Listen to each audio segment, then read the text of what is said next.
Pardon me? I was thinking about putting something that says,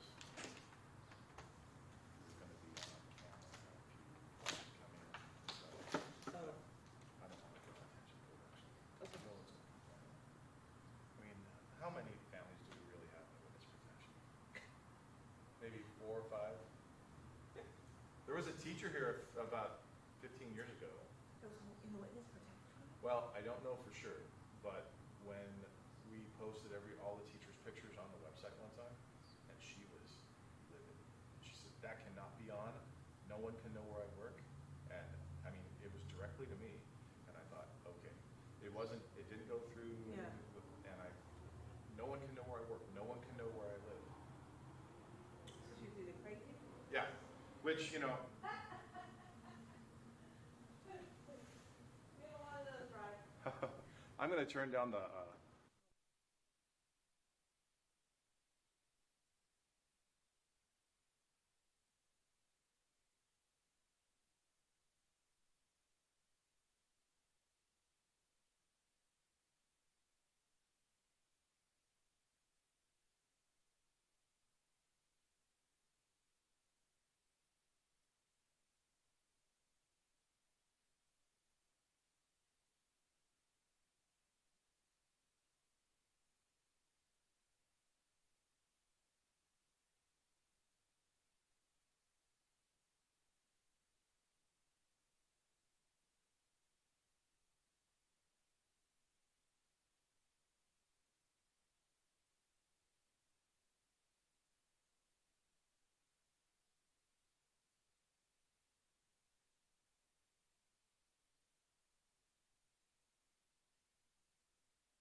what we're gonna do is we're gonna go out and we're gonna practice, going out. We're gonna find the X that we stand on. We're gonna look out at the audience. We're gonna take a deep breath. We're gonna breathe in through our nose, out through our mouth, and we're gonna smile. Okay? And look at the audience that we're speaking to. Okay? Ready? Absolutely, I'd be happy to. Thank you, I appreciate that. Just want to go out. Go out on the X. Okay. I'm practicing for them. Okay, it's the same as last time. The only thing is you're going to see a mic down there. That mic does not project your voice. That mic is for the audience. It's TV land.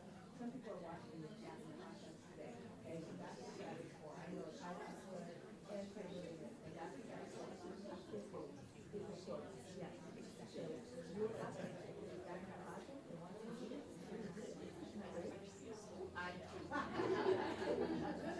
They're all very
I'll go first.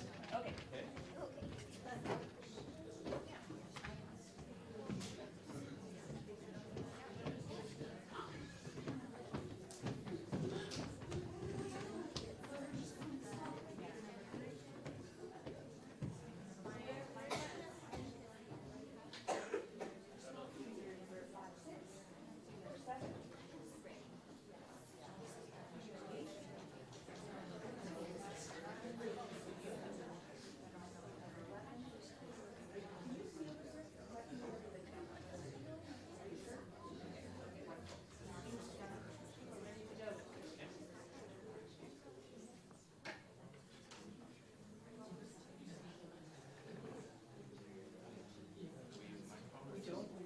Projector voice. Sure. Good morning, everyone at Loera Elementary School in Anaheim Elementary School District. So happy to be here with you today. My name is Callie Barrett. I'm a curriculum specialist, and this is our Modern Woodland Speech Contest. It's my pleasure to introduce to you our superintendent, Mr. Christopher Downey. Thank you, Barrett, and good morning, amazing Anaheim Elementary School District. We are here this morning to recognize the outstanding efforts of these 12 students who will compete in today's event. Speaking in front of audiences is not easy. How many of us know that? Yes. But these 12 finalists have overcome their barriers. They have competed at their school site and been a part of competitions with hundreds of students who participated across our district. So first of all, can we begin by giving them the recognition that they deserve?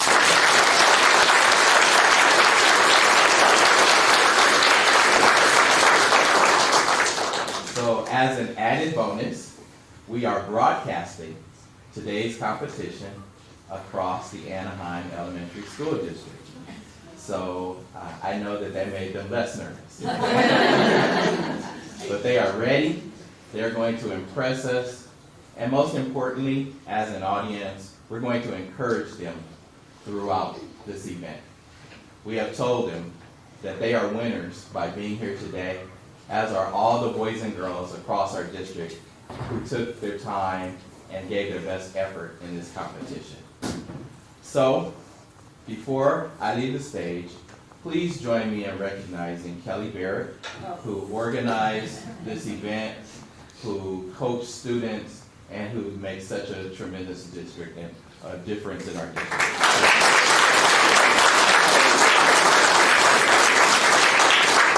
And with that, enough said. Yeah, thank you. Wonderful. Well, let's get started. A few housekeeping items before we get started. Everyone, if you could silence your cell phones, please.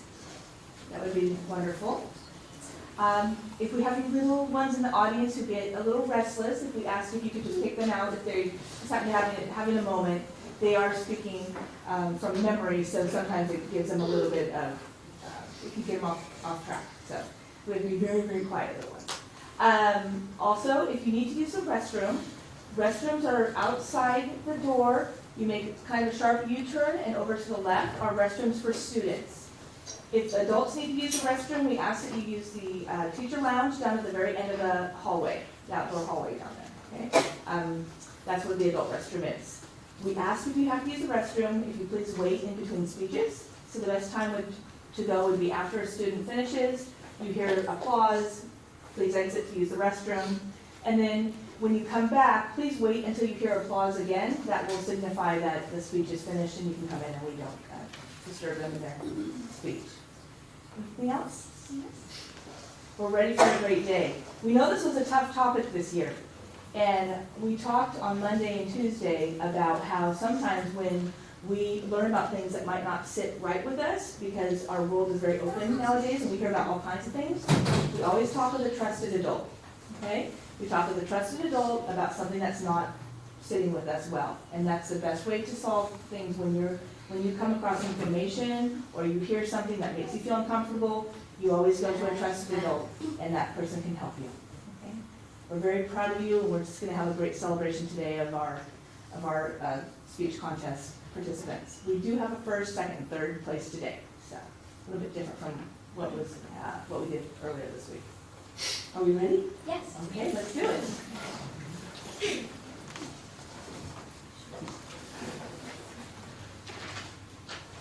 Please wait for me to call you. I'll say speaker number 1, then you can go up on the stage, okay?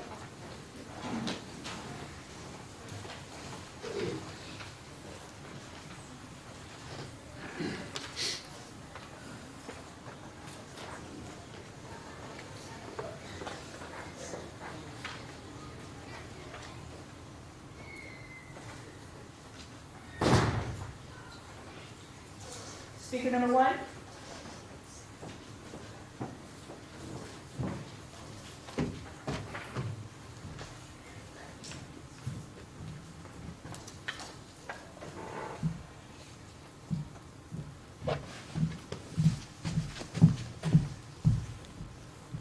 Few people know that just a small amount of screen time can increase the chances of mental issues. It is true. More than half the kids who spend as little as 1 hour a day on the device are twice as likely to be diagnosed with anxiety and depression.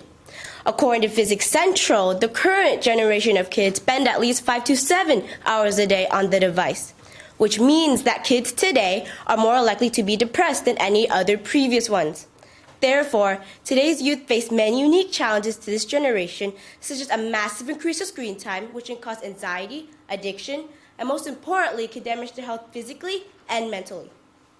One of the main challenges that are facing today's youth is the damage caused by a large exposure to technology. For example, in the article Healthy Driven, it states that since kids are always laying or sitting down in their devices all day, they are more likely to become obese because they're inactive. This is a major problem, because some of the kids in this generation are already obese, and devices only add on to those numbers. In addition, addiction is also a problem. According to the website Physics Central, it states that kids nowadays are on their device so often that they're actually addicted now. Addiction starts when kids spend 1 hour a day on the device, then 2, then 3, then 4, until they reach a point where they cannot even take a break from it. One of the other problems that occur when spending too much time on a device is sleeping issues. According to USA News, it states that due to the light from the device, it disrupts sleeping orders. The artificial light from the device is flashed right in front of their eyes for a long period of time that its intensity keeps them awake longer. This is unacceptable because if children do not get enough sleep, it can make it harder for them to focus in school as well as lead to serious medical issues. These are all crucial problems from the increase of technology. One of the most important things that are caused by spending too much time on a device is mental issues. According to CTV News, kids who spend as little as 1 hour a day on the device have a higher risk to be diagnosed with anxiety and depression than kids who don't spend time on a device at all. Statistics have shown in 2016 that 72% of the kids ages 11 through 17 who have spent 5 or more hours a day on the device have been diagnosed with anxiety and depression problems, in comparison to the remaining kids that spend less than 1 hour a day on the device and have better mental health. An article on Berkeley.edu states that more than 50% of the teens ages 13 to 18 who have also spent 5 or more hours a day on the device have even experienced suicidal thoughts or even actions. When I personally spent 5 or more hours a day on my device, I experienced headaches, extreme tiredness, and a hard time focusing. As shown, mental health issues are one of the most serious problems from too much screen time. With all these challenges that the youth is currently facing, somebody should be responsible for combating them. An article on teensafe.com states that since the parents bought the device, they should be responsible for taking away the device or cutting off the data when being overused. What I personally think the parents should do is they should make a set of rules for the kids to make it clear when they can or cannot be on the device. Instead of letting their kids get more and more depressed each hour, parents should start trying to have more family time instead of online time. Parents should be responsible for their child's mental health as well as being able to take care of them so they won't get all these illnesses and diagnoses. An article on verywellfamily.com states that if parents actually start stepping in and limit their children with their device, it might actually start decreasing the percentages of kids that get depression each year. Anxiety and depression are caused by too much screen time and is a big problem in today's youth. The increase of screen time in today's youth is damaging them both physically and mentally. Kids today are spending 5 to 7 hours a day on the devices, and most parents are not doing anything to stop that. Since this is a big issue, parents should start trying to limit their kids to only 1 hour a day on the device. Doing this will be the first step to saving the current generation. Thank you.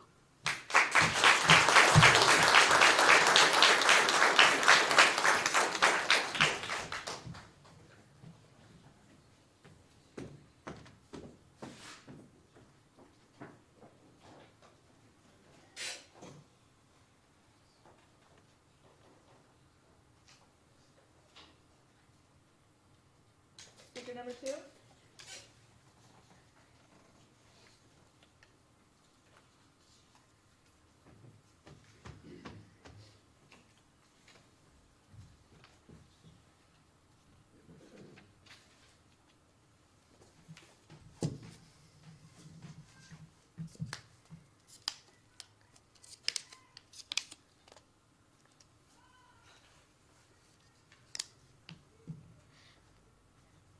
Ladies and gentlemen, boys and girls, I'm here to talk to you about a problem that's been a huge problem for this generation.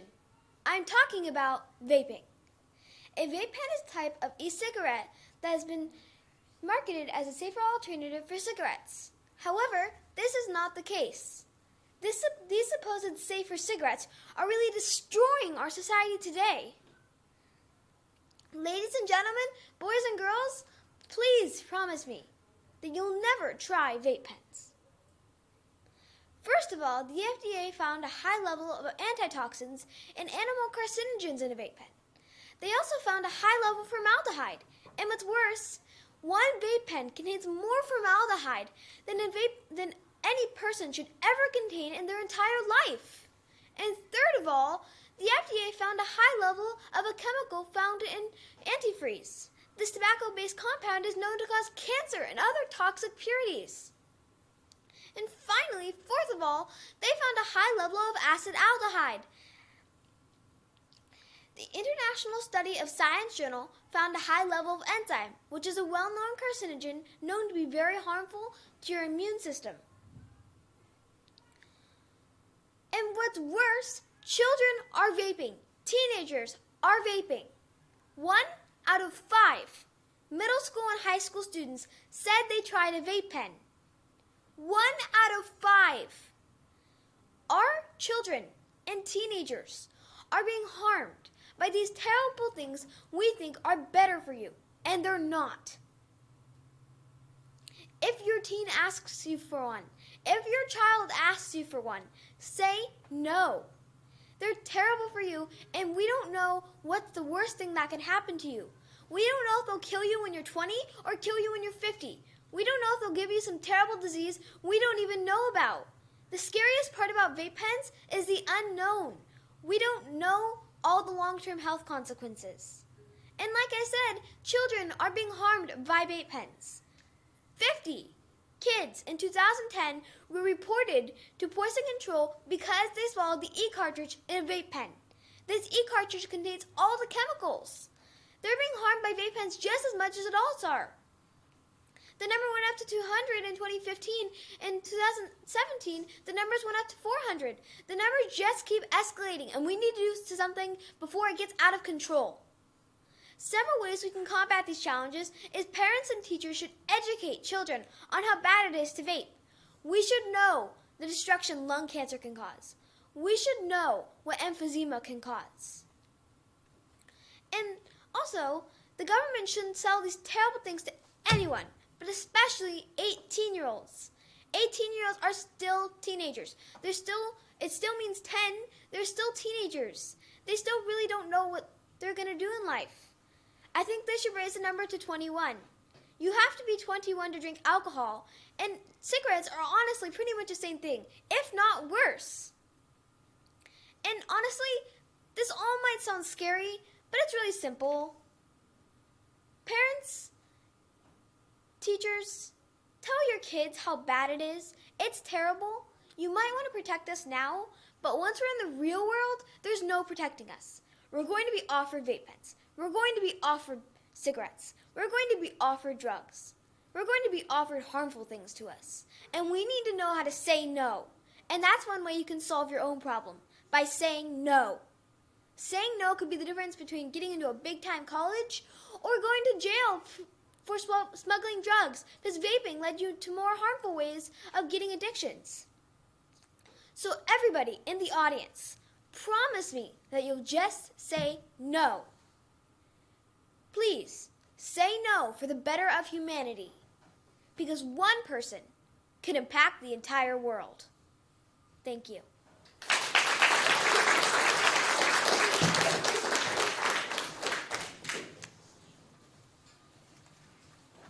To the right.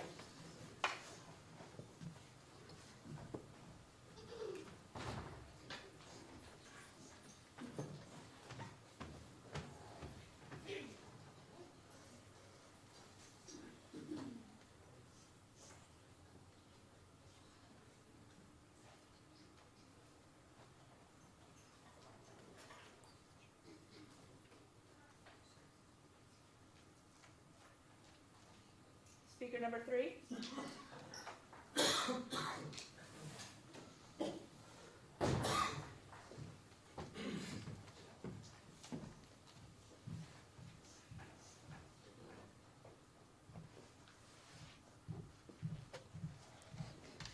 Challenges. What do you think of when someone asks you what challenges youth face today? Do you think of obesity, bullying, depression, one-parent household, or jealousy? A challenge that I see is social media and devices. Ever since devices and social media were created, we depended on them for resources and countless other items. They have changed our world for the better, but unfortunately, at the same time, for the worse.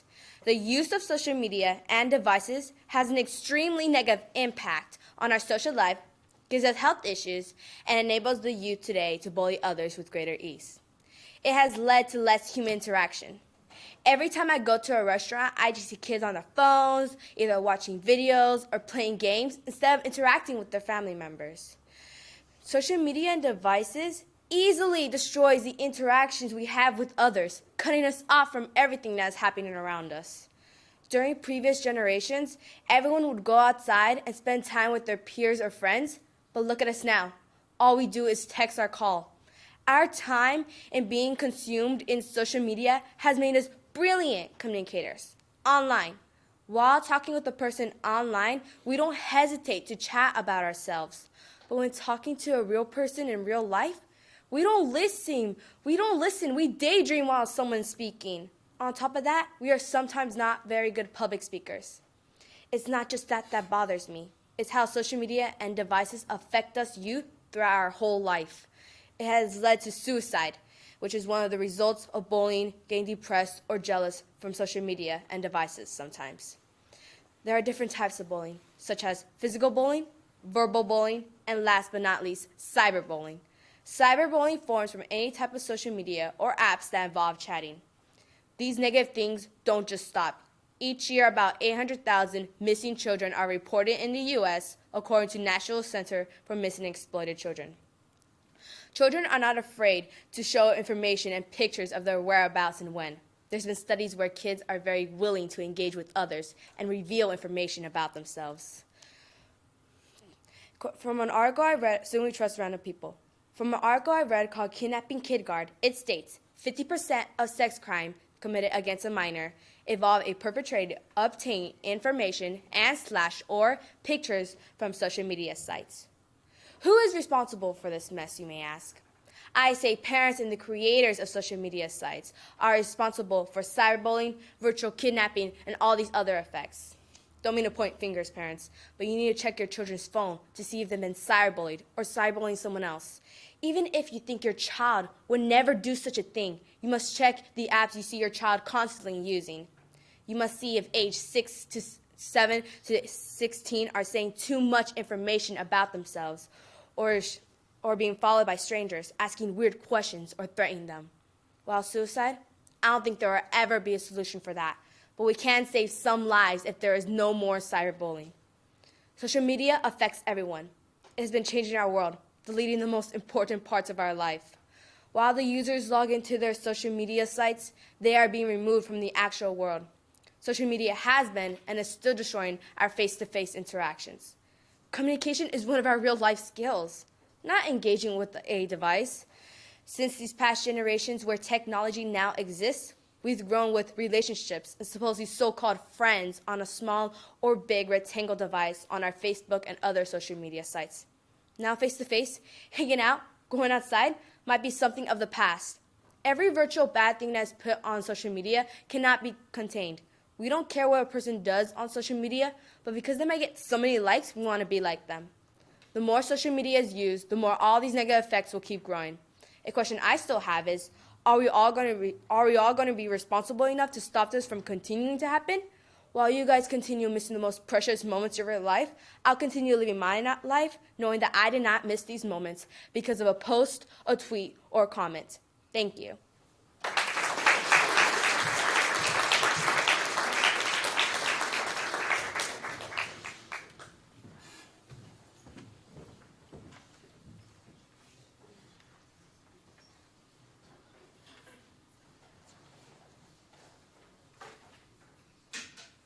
Speaker number 4.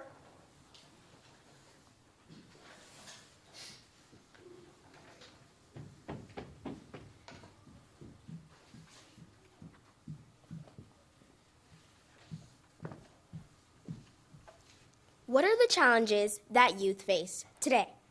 If I had to ask myself that, there would be more than one answer. That is only because there are a variety of challenges that youth face today. Even conflict that went on centuries ago still happens today. For example, non-acceptance. When will it ever end? Still, people are being judged by the color of their skin or their race. But why not, instead of judging others based on their differences, we embrace them? The person sitting next to you isn't going to be the exact same as you are. I believe that racism comes from entitlement. It shouldn't matter what race people are or what their skin color looks like. When it comes to racism, I always think back to when I was in kindergarten. Do you remember fighting over crayon colors? After, the teacher would usually say, "There is no need to fight. It is only a color." The same goes for skin color. It's just a color. When you look at things that way, racism seems ludicrous. I'm sure that when all judging does end, the next generation will wonder why it all started in the first place. All in all, we are all human. We are all a part of the human race. Everyone should have the chance to make their voice heard. No one should be looked down upon or ignored. Another problem I feel youth faces today is having self-esteem. I notice kids don't have much confidence in themselves. There are some kids that may be bullied based on how they look, whether they are part of the LGBT community, and kids also lack confidence for a variety of other pointless reasons. Whether it is online or at places like school, kids are constantly getting put down by others each day. Kids also feel insecure about themselves because of the picture-perfect people that they see online, on TV, and on the covers of magazines. I feel as if those kids shouldn't be comparing themselves to what they see. You should never compare yourself to people or objects. You should always embrace your unique beauty and accept yourself. But society nowadays does not help girls or even boys become any less insecure. For example, people in society say that others look beautiful just the way they are. But if that was the case, then why do people like celebrities get bothered for stepping foot outside without pounds of makeup on their face just to run errands? What I'm trying to say is, you don't always know if what others are saying is genuine. In my opinion, insecurity doesn't just occur because of being judged on your looks, but it also occurs because you can't tell if others' compliments are sincere or if they are saying things just to say them. That is a big reason why people are so skeptical on how they look. I also think adults should be paying more attention to their kids nowadays. There are kids that have a lot of stress to deal with. This stress can lead to depression and suicidal thoughts. In order to fix these things, I'd recommend speaking with an adult about your feelings. A parent, relative, or counselor can help you with your problems. It is better to let out all of your emotions instead of keeping them boxed inside. This will become unhealthy and things will get even worse. Adults will be there to help you in the best ways possible. It can be hard for them to figure out what is going on in your childish mind, but they will be there to comfort you. They will be there to be your role models. In conclusion, there are a lot of challenges that youth face today. Instead of focusing so much on discriminating against one another and judging one another, we should try to help one another. Despite the fact that the world is a crazy place, it can become an even better place if we change our mentality a bit. We have to work on making this world a better place for generations and generations to come. If we stick together, the world will actually have peace. If we accept one another, we will be unstoppable. If we unite, then no one can touch us. Let's make this world a better place. We are the people. Thank you.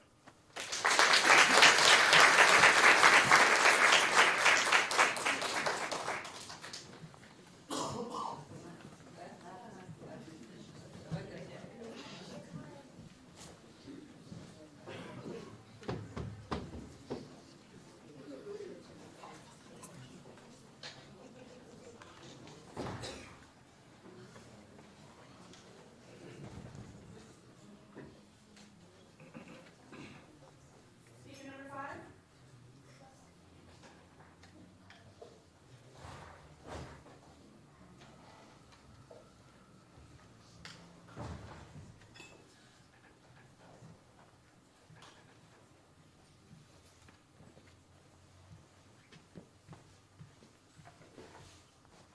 I experienced a traumatic event on Christmas Day when my little brother began convulsing. On his very first Christmas, he had a seizure. This experience was profound to me because I had never been through an event so petrifying that has left me in utter shock and terror. In addition, I have witnessed bullying occur at both my school and home, and I have a friend that is going through depression. Traumas, bullying, and depression are just some of the obstacles kids like me, post-millennials, are confronted with in this era. Trauma is a deeply distressing or disturbing experience that has been endured upon adolescents through various generations. This threat can change minors' future actions and thoughts, both physically and mentally. This challenge can be especially dangerous for younger kids due to the fact that their brain is just developing. Symptoms can be flashbacks, hard time sleeping, intrusive thoughts of what events can happen out of the blue, mood swings, and both physical and mental unnatural reactions. As reported by the National Trauma Institute, trauma is in fact the leading cause of death in America, ages 1 through 46. Roughly about 70% of people in the U.S. have experienced trauma at least once in their life, and 20% of them go on to develop post-traumatic stress disorder, or PTSD. Thankfully, there are ways to help treat trauma and help a juvenile get through his or her rough experience. One way is to stay in touch with the people you love or trust. This way you do not feel alone. You can also go to therapy. This way you can tell the therapist exactly what you are dealing with so that he or she can help you cope with your trauma. And if you do not feel comfortable talking with a therapist, then you can also talk to your parents or anyone you feel comfortable confiding in. Eventually, if the trauma is too severe, you can consider taking medications as a last resort. There are meds that can help reduce nightmares for people with PTSD, such as prednisone and anti-anxiety meds. Another hardship kids experience in that awkward age transition from kid to teen, apart from puberty, is bullying. In line with Google, bullying is when one or many seek to harm, frighten, or oppress another person. Bullying can cause low self-esteem, depression, suicide, etc. Verbal, prejudicial, sexual, relational, physical, and cyber are all types of bullying that are intolerable. Most bullying occurs in schools where kids may be most vulnerable. Over 3.2 million cases of students being bullied are reported each year. In accordance with bullying statistics, bully victims are 2 to 9 times more likely to consider suicide than non-victims. Also, a study in Britain found that at least half of suicides were in fact related to bullying. I'm gratified to say that there are ways to help treat and prevent bullying from getting out of hand. Signs you have to look out for are unexplainable injuries, difficulty sleeping, not wanting to go to school, and bad grades or loss of interest in activities. You can go to therapy to help treat bullying. And if you're a parent, you can give your child support and explain to them the meaning of treating others kindly. Depression is a mental health disorder characterized by a persistently depressed mood or loss of interest in activities, causing significant impairment in daily life. It can make you feel isolated from people. gloomy, and maybe even suicidal. Depression is very common amongst preteens, and there are at least 3 million cases every year of it. If you have depression, you can set daily goals for yourself to complete throughout the day, because when you feel depressed, you may feel like you cannot accomplish anything, and that is not true. Similarly to trauma and bullying, you can go to therapy, stay in touch with the people you love or trust, and as a last resort, take medications. Even though there are ways to help treat and cope with these problems, sadly, there's no way to solve them. There are problems that are ongoing and can be lessened, yet not completely stopped. And it is up to parents, society, and us to try to make a difference and minimize these problems, because after all, one person can make a difference, and every person should try. Thank you.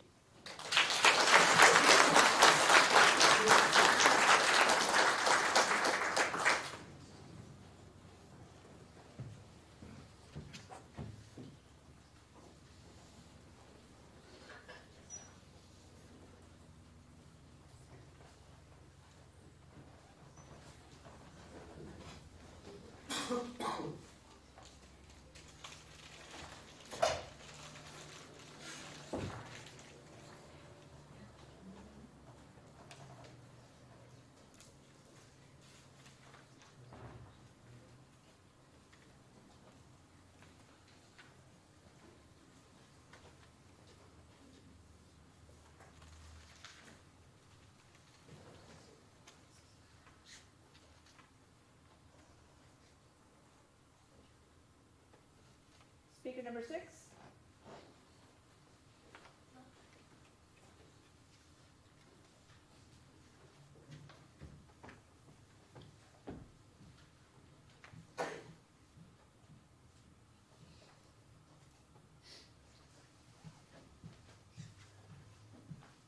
Challenges that a youth child faces.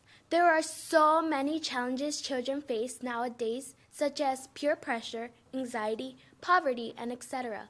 One challenge that has stood out to me overall is not having a mother or father figure. I personally do not have a dad that is spending most of his life with me. He wasn't such a very good guy. It's hard to not think about it, but you sometimes do. Why? That's a question every kid who hasn't had a mother or father figure asks themselves. Why was it me? Was I a mistake? Am I not wanted? Am I not loved?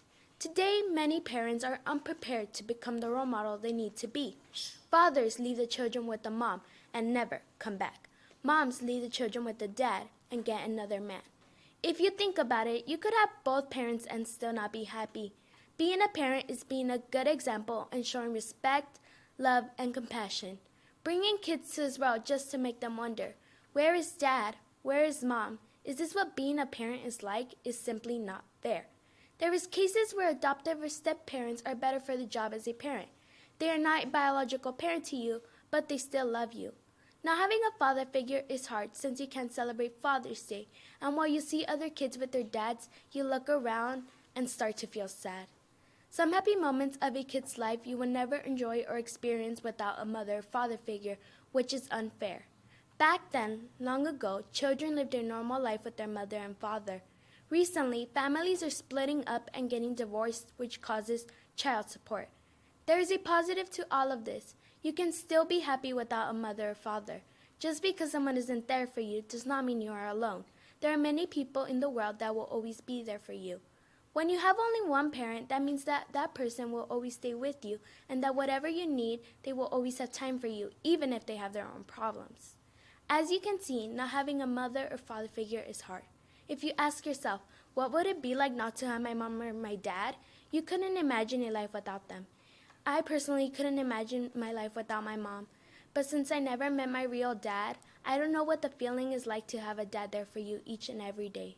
The experience many kids face like me makes us improve on the way we will become better parents and never make them feel as if we aren't there for them. Somebody once said, what parenting is. Being a parent is being there through the tantrums, the milestones, and the tears. Being a parent means that you love that little person which you created more than you could ever love yourself or anyone else. You'd readily lose sleep to comfort them from their nightmares. You would risk your own life. You'd surely die to save them. Being a parent is not a burden. It's loving somebody else wholeheartedly and unconditionally for all of eternity. Being a parent, it's not a job. It's a privilege. Cherish it. By Unknown. Thank you.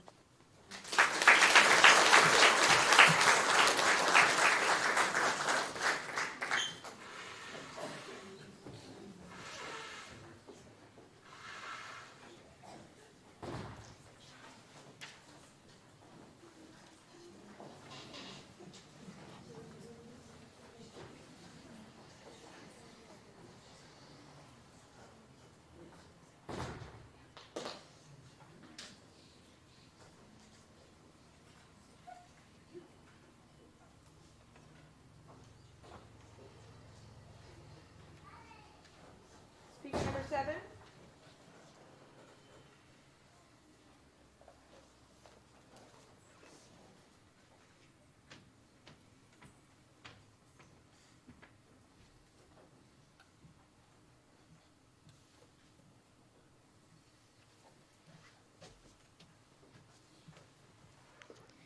There are 4 forms of bullying that I know of: cyberbullying, physical bullying, psychological bullying, and verbal bullying. Some forms of bullying may be more obvious than others, but the most obvious form of bullying is physical bullying.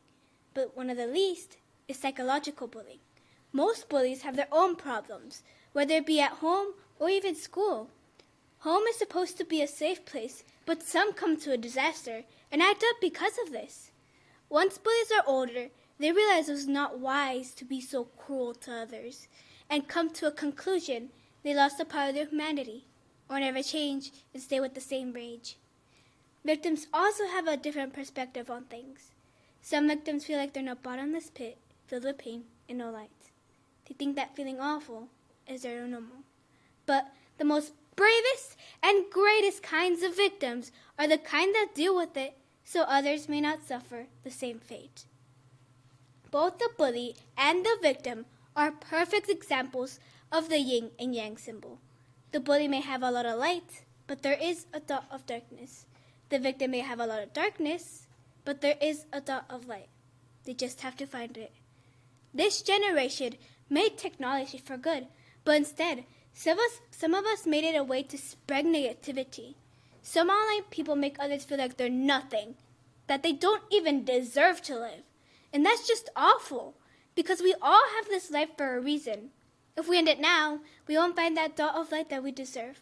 But we are stars, so we shine brighter than ever in the darkness. Physical pain is a great deal, but we can take it like our champ. Our heart, mind, and soul are a huge part of what makes us our own person. Our body may be able to feel physical pain, but our heart, mind, and soul can't if we don't let it. I read this beautiful quote once. I read out, "Your skin isn't paper, don't cut it. Your face isn't a mask, don't hide it. Your size isn't a book, don't judge it. Your life isn't a film, don't end it." This quote spoke to me. I don't think it just goes for bullying. I think it goes for everything. But before I go, I would like to ask one simple question. What does bullying mean to you?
In today's society, expressing your individuality has been a big problem youth have been struggling with.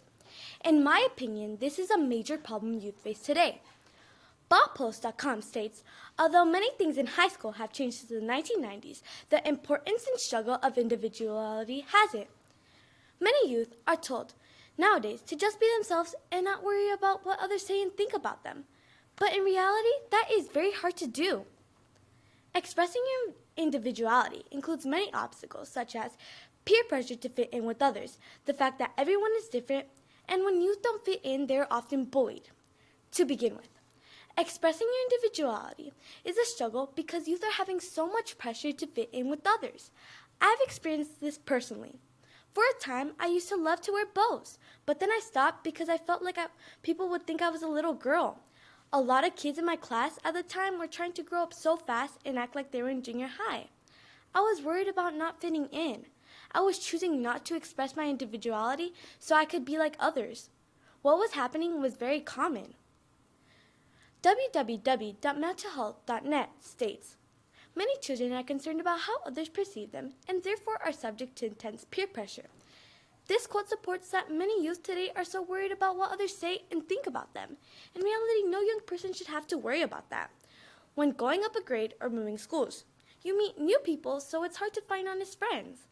Then you start to see groups with many labels, such as the popular kids, the smart kids, the athletes, the list goes on. It's hard to know where you belong. The hardest part to fitting in with others is, as a young person, you don't know your likes or dislikes. We are learning our way through the world. Another reason why expressing your individuality is a struggle in today's society because everyone is different. There has always been different types of people in the world. For example, people with different skin colors, races, and sexualities. We just don't all look and act the same. Yet being the same as others is safe. Many youth are having a very low self-esteem because they are comparing themselves to what they see on social media. Everywhere you go on social media, youth are being taught how a person should look, what a person should wear, and what to like and dislike. In my opinion, no person should have an expectation of how to look because we should all be different and not the same. The pressure to fit in is overwhelming. Have you ever seen a Barbie doll? Until recently, the look of this Barbie was always a skinny girl with blonde hair. Little girls were taught, in order to be pretty, this is how they needed to look. Thankfully, Mattel started changing how Barbies look. They have added plus-size dolls and dolls of color. There are many different examples now, and that is good.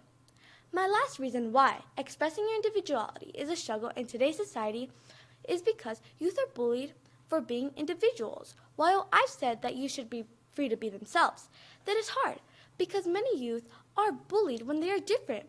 It is hard to be yourself when you are judged and criticized. Being bullied will always leave youth in a conflict because it's hard to know what you should do. Should you be yourself and get bullied more, or pretend to be someone you're not? Getting bullied will make you start doubting themselves and start thinking about hurting themselves.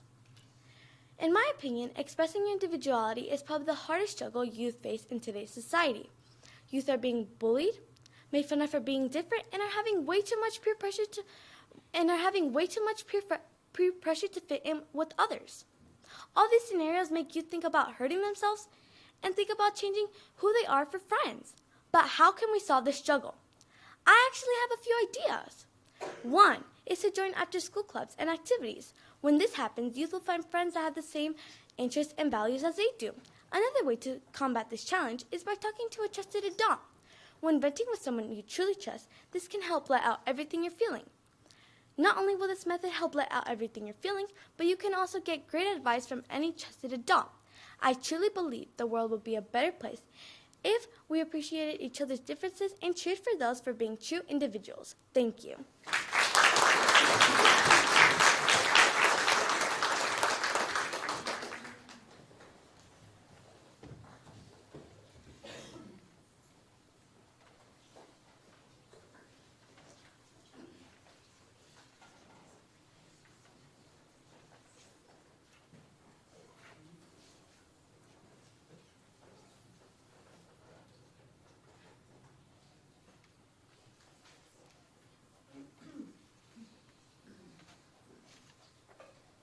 Speaker number 9.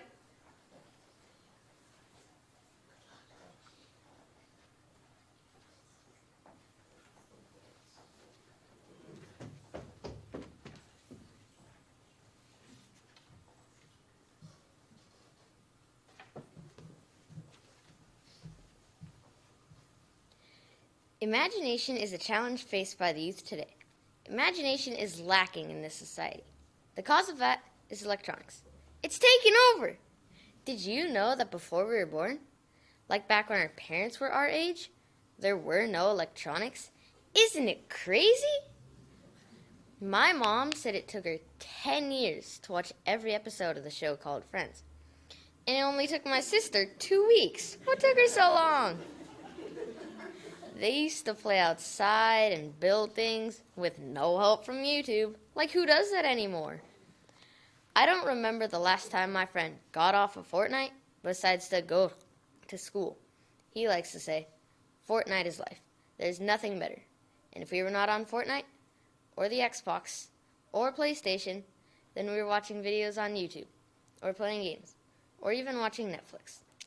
We are just never outside and always on electronics. I would try to go outside, but when I'd get there, there'd be nothing to do. Or at least I could not think of anything to do outside. The only competitive thing my friends have done this year is fight in Fortnite. I went to my friend's house yesterday and actually got him off of Fortnite. I know what you're all thinking right now. You actually got him off of Fortnite? Well, surprisingly, yes. And he even went outside. But when we got there, he said, man, I haven't realized how long it's been since I've been out here willingly. Well, what should we do? It's so boring outside, there's nothing to do. By the way, right in front of our eyes is a basketball hoop, some basketballs right next to it, a soccer net, some soccer balls, our bikes leaning against the wall, a frisbee in the planter. Then I said, I don't know. Well, want to play Fortnite? Then we went back inside and played Fortnite. My dad likes to tell me stories on how they'd build ramps out of wood and old tires, and how they jumped their bikes off of the ramps, and how they had these little green army men made out of plastic, and they would play army in the bushes for hours and pretend it was real life. He says, in the summertime, they'd leave the house in the morning and not come home till the street lights came on. They wouldn't even eat lunch, and their parents would have no idea where they were or how to get a hold of them because there were no cell phones. Hold on, wait, no cell phones? Can you even imagine not having a cell phone? I can't believe the imagination they must have had in order to stay busy all day long. My dad did not get his first cell phone till he was 25. 25? Can you imagine 25 years without a cell phone? I can't imagine 25 minutes without a cell phone. The weirdest part about it, besides playing outside and having any electronics, is that they made all of it up on their own, with no help from the internet. I can't imagine doing all that without help from the internet. Can you? Thank you.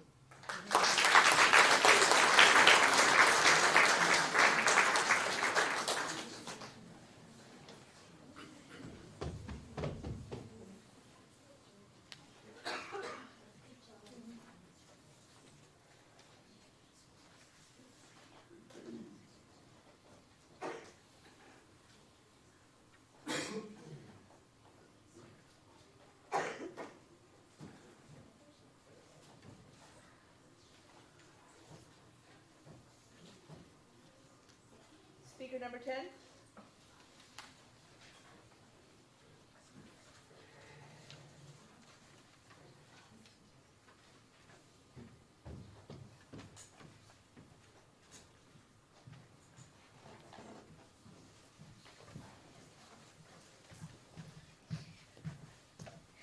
Have you ever dealt with extreme sadness for a long period of time or know someone who has? This is called depression. This problem has been around for many generations, but in mine, it has become a more noticeable challenge. This is a problem we shouldn't ignore. These are some challenges my generation faces when dealing with depression. First of all, what is depression? Well, depression is a serious condition that affects your physical and mental health. It is in fact an illness and can affect all ages. Not only does it affect over 300 million people worldwide, but it takes 41,000 lives each year. About 20% of teenagers experience depression before becoming adults. Over 18 million adults are affected because of depression. Some signs of depression are lack of concentration, loss of interest in hobbies and activities, loss of energy, or feeling sad and hopeless. Second, what causes depression? Here are some things that may lead to depression. Things that may lead to depression could be as simple as stress or aging, but many other important causes could be your self-image, pressure, bullying, poverty, neglection, or abusive relationships. Your genetics can also play a role in depression too, meaning your family could have dealt with this mental illness before. Another important thing about depression are the effects. Some of these effects can lead to serious injuries or death. Some people who deal with depression think about suicidal thoughts and may have eating disorders. These are very common problems when dealing with depression. Other effects are weight loss, frustration, feeling guilty about many things, trouble with memory, or a weakened immune system that cannot fight the illness in your body and therefore can lead to a long-term illness. Lastly, I believe that the solutions are very important because these are some explanations and results on how to deal with depression. Some solutions can be talking to a friend, therapy, medication, seeing a health professional, or simply having a conversation. But some people don't like to have conversations, and that's fine. But being patient and giving them time to be alone can also help because during that time in their life, they are going to need patience and support. So pushing them too hard to take medication or seeing a health professional can be really stressful to them. Or you can even form a group in school that can help people deal with depression. That is why it is always good to talk to your loved ones, friends, students, and classmates once in a while so they know they can talk to you about their problems. I feel that depression is a very big problem in society. I hope you all have learned a lot from this and will do your very best to help people deal with depression. Thank you.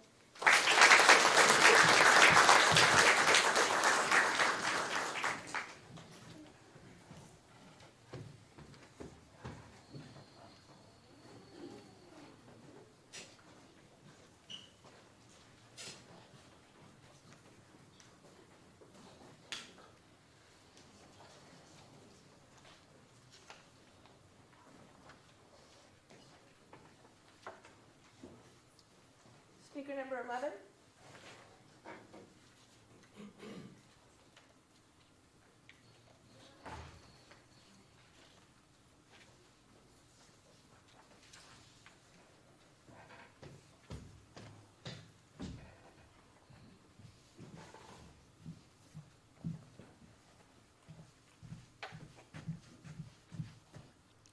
Have you ever thought about the many challenges that we face in our daily lives? Probably every day, right? I know I have many times.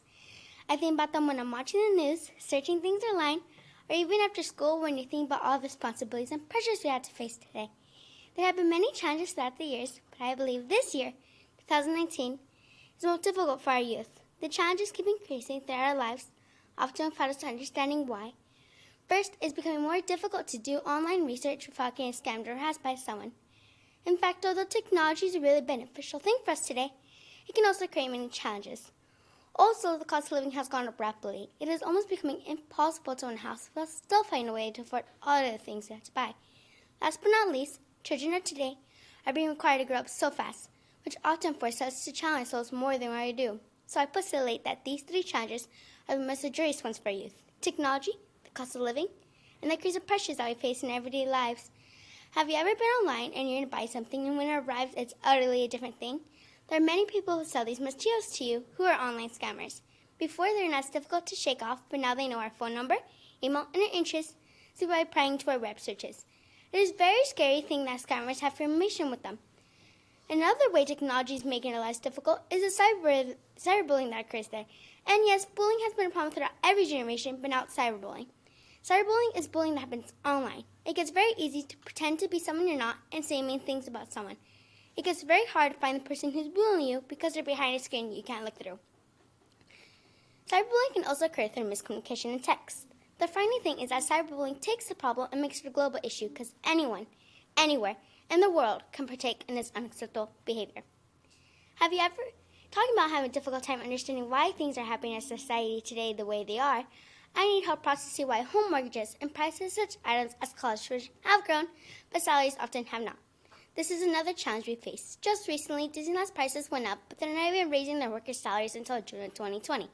In Irvine, a median cost of a home is $853,200. If you think that's an amazing amount of money, then you're going to be surprised when I tell you that this is 35.9% less than a house in Berkeley's. Berkeley's median home cost is $1,298,900. Unities in Irvine, however, cost more than do in Berkeley, but wherever you seem to go, it seems like the cost of living is very high, while salaries don't always keep up. It seems like everywhere we turn, expenses are going up somewhere. And the last challenge we face is the everyday competition that surrounds us and the challenge that is to grow so fast. Let's first talk about school and colleges. When trying to get into college like UC Berkeley or UC Irvine, only few get in.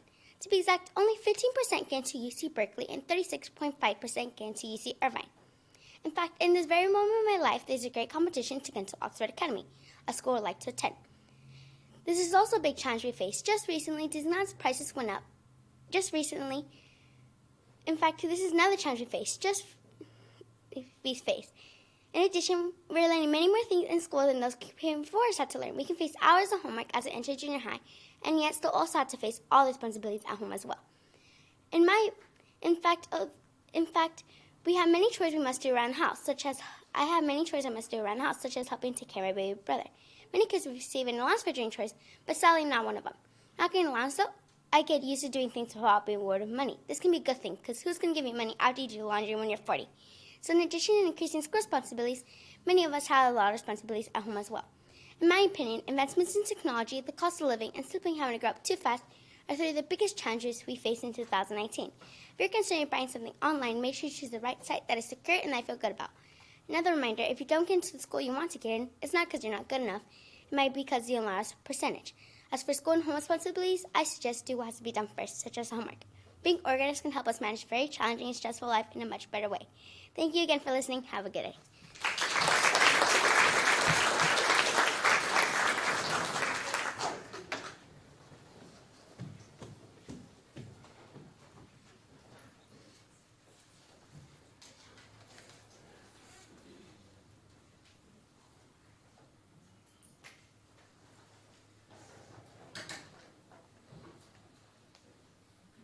Speaker number 12.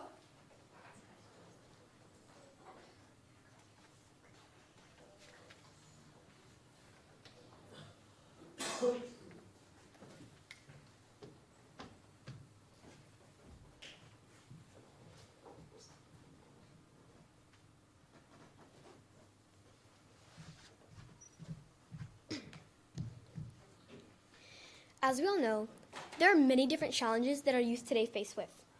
But there's this one challenge that is mostly overlooked during times, and that challenge is pollution.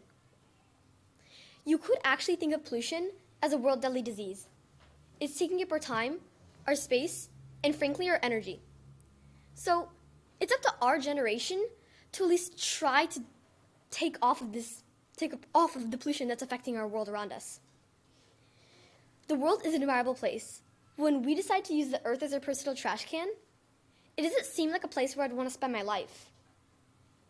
I feel we should cut down on pollution because future generations could potentially mock from these dangerous behaviors.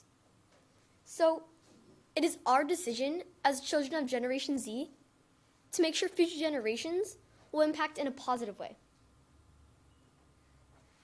When it comes to pollution, air pollution is a very big deal because it's a very dangerous suspect.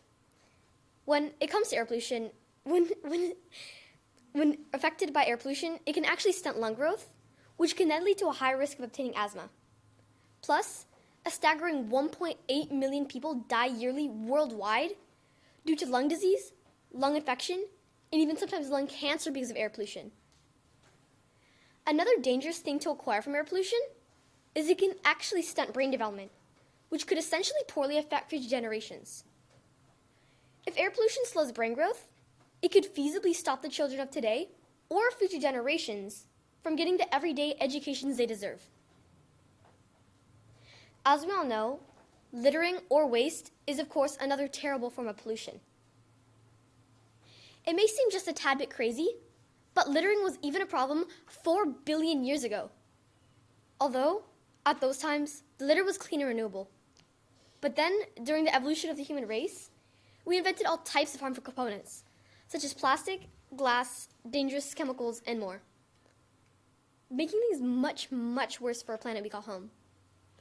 Like I said, we have much more common litter, like plastic, paper, etc., but it may surprise you that those plastic wrappers you see on the ground every single day of your life actually has a longer lifespan than all of you.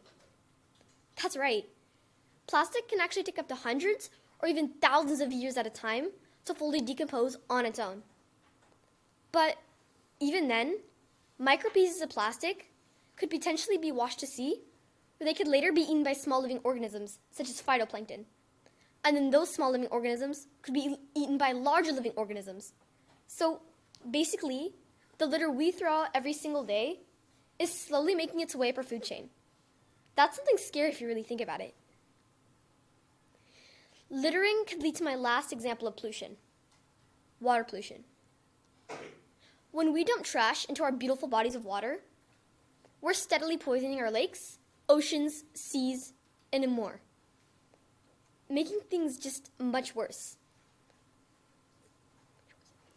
When we dump all this trash into our bodies of water, it's not solving any problems because more than 28,000 people around the world of our community doesn't get the fresh drinking water they need.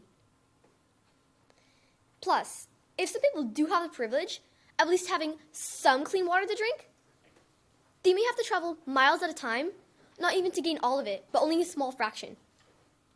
So we should take advantage that we have water that's both clean and accessible to us. So, in conclusion, throughout this topic, with the way pollution's been going for our Earth, who knows how much plastic or smog will be on our planet for future generations to deal with. So, please think wisely before throwing any trash in the ground or starting that car engine, because it can cause much, much more damage than you really think. Thank you.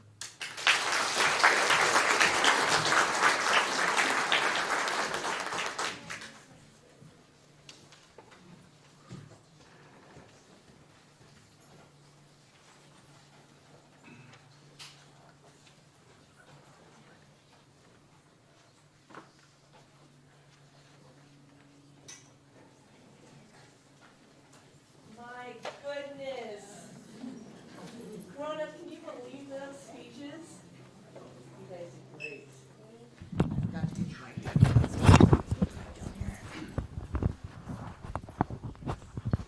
Can we give all of our participants a round of applause?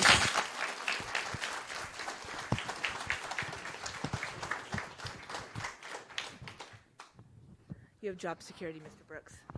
Do I just like that?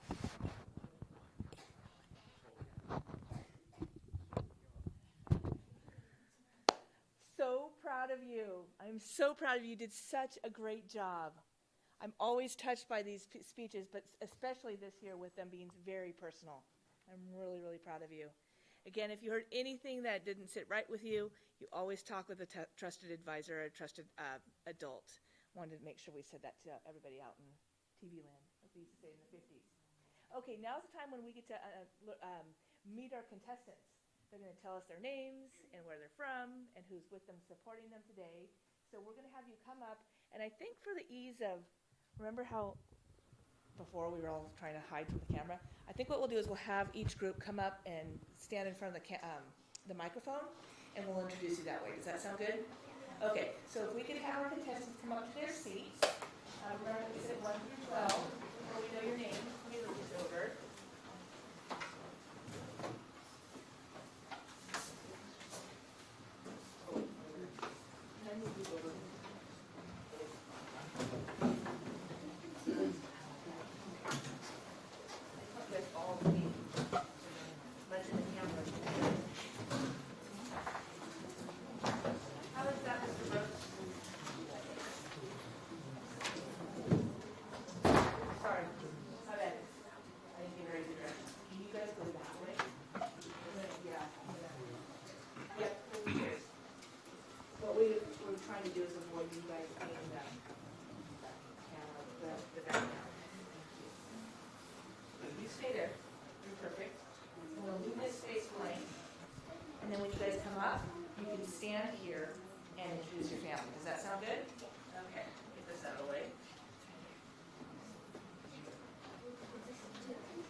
Yes, the one over there. Thank you for reminding that. Who's here with you today?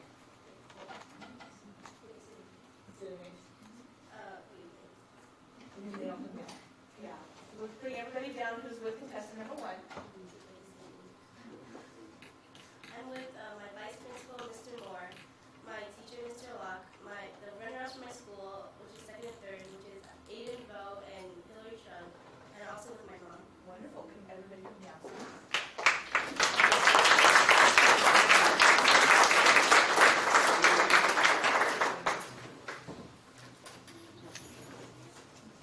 Okay, so you could all stand around our contestant. So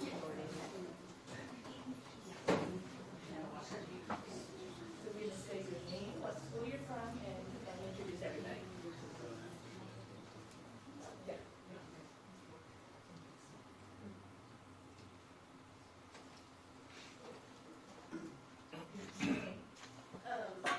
My name is Tiffany Duong. I'm from Stoddard Elementary, and Each person. this is my mom. This is Hillary Chung, which is third place at Stoddard. This is Aiden Vo, which is second place. This is my vice principal, Mr. Moore, and this is my teacher, Mr. Locke.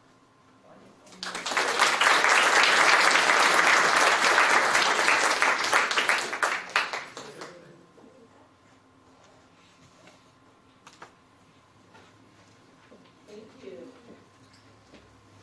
Okay. Nina? And if you're here supporting Nina, come on down.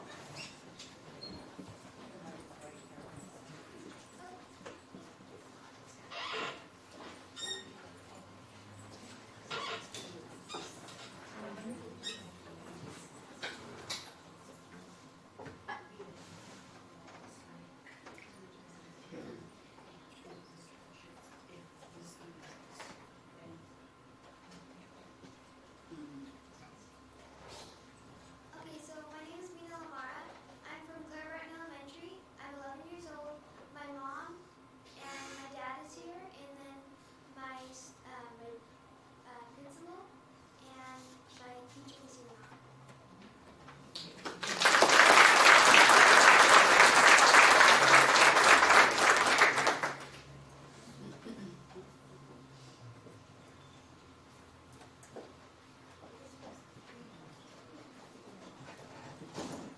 You're here with participant number 3, come on down.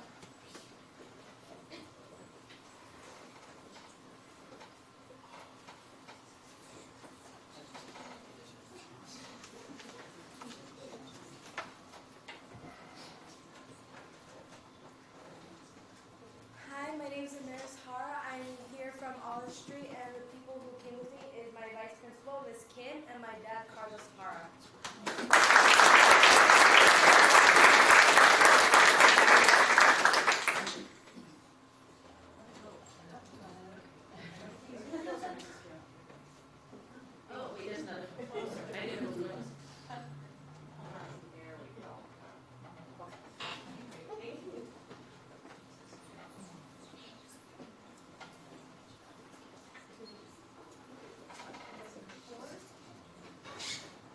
And if you are here supporting our contestant number 4, come on down.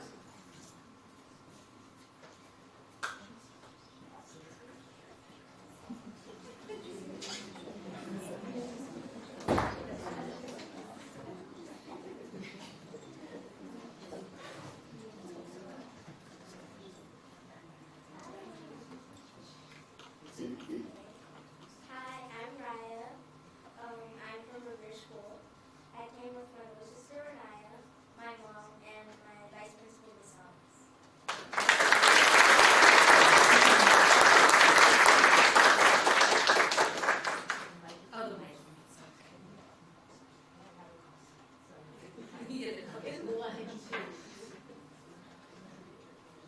Thank you so much.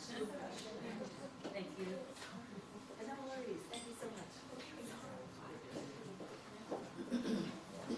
You're here supporting contestant number 5, come on down.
Lemon, come on down.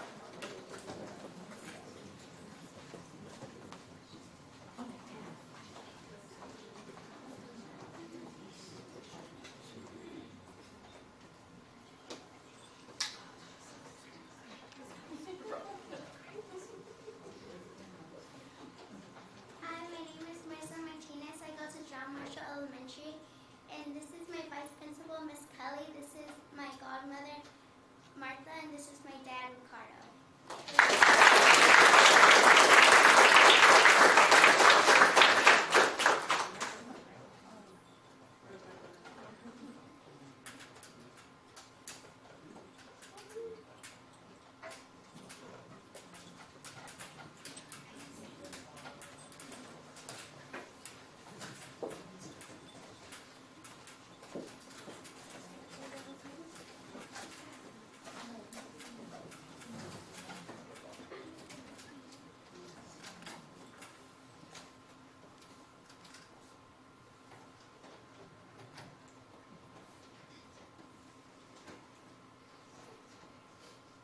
Hi, I'm Sophia Ramirez.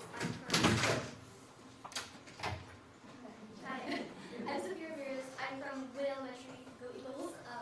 This is my stepdad Tony, and this is my mother Amy.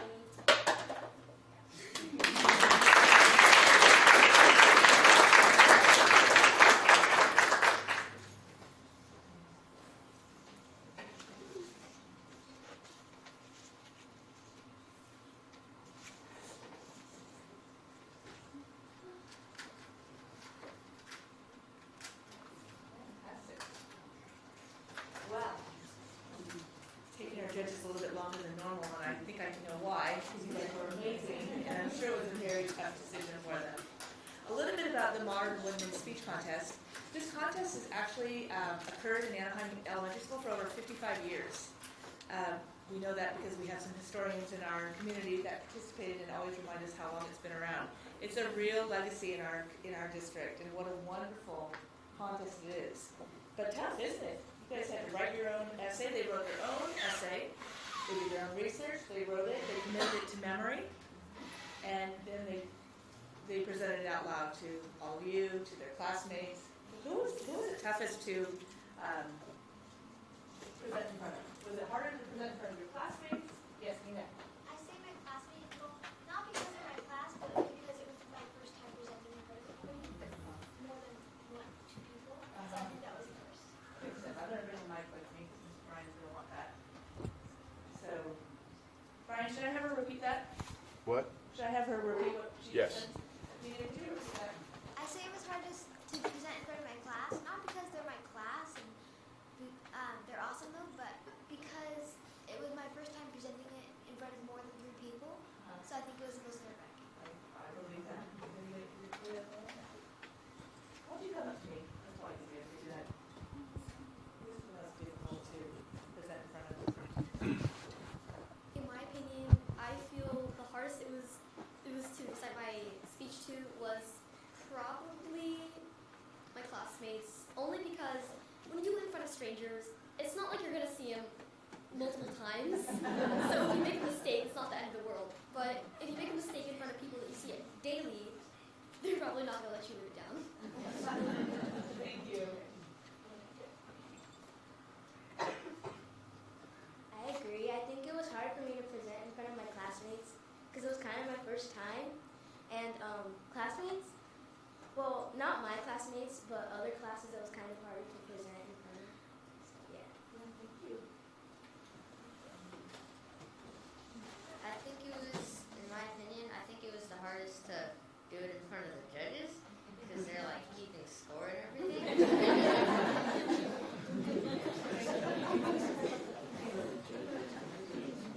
I agree with Phoenix because like this is a competition, so I was mostly nervous about today more than the other times because I had to memorize it and I had to say it out loud while you guys were judging us. I personally think that it was hardest to present in front of my classmates because they're very critical and they comment on everything you do. Good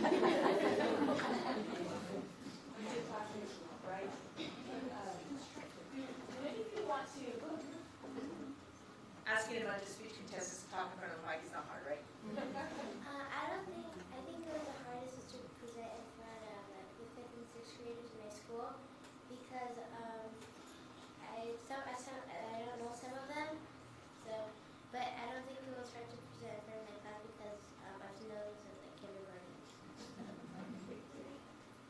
another question for you.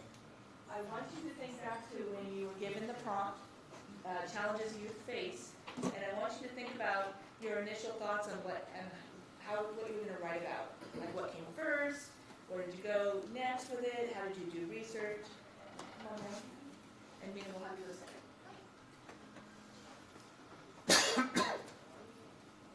When I first got assigned this prompt, there was no doubt in my mind that I was going to do pollution.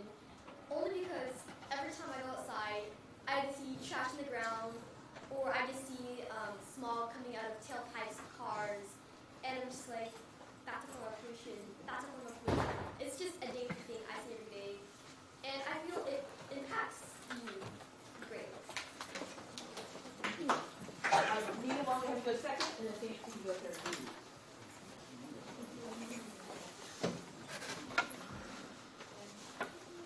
Okay, my first thought was, yikes, why me? Why do the people just not like me? But I think last year's topic was, who's your role model? And now this, why me? So you felt like they were both very difficult topics? Yeah. I did it right.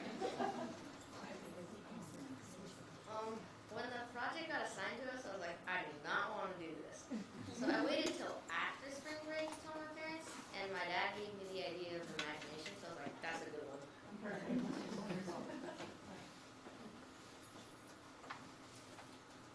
Well, I kind of always had this idea in my mind because, no doubt I thought that discrimination was a big problem in self-esteem and being judged constantly by, basically everything. So, of course, I was going to write about that because that's really a big challenge that he faces today. So. Thank you. Well, when they asked me like what challenges we face, I was thinking of I thought of social media devices because like when I go to school, I just see kids on their phones instead of interacting with other people. And when I go outside, when I try to get my friends outside, they're just like are playing Fortnite, they're playing games, they're playing Kukulaka. So that's why I have the idea. Wonderful. So what I'm hearing you say is a lot of you, this is very personal for you, as it should have been, so that's great. All right, well, I've got the results here. And so we talk all the time about how this is a subjective contest, and it's very difficult to choose on contests like this because they're all great, right? They wouldn't be here if they weren't great, so let's give them a huge round of applause.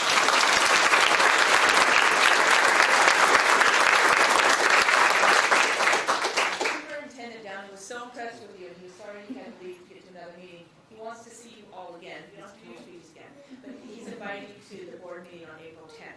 So I will get letters out to all 12 finalists. And the first place winner will get to do their speech at the board meeting, but he wants to see all of you there to give you a certificate again. Okay? All right, are we ready for the results? Very tough today because this was a really, really good competition. Okay, so we have a third, a second, and a first. Third.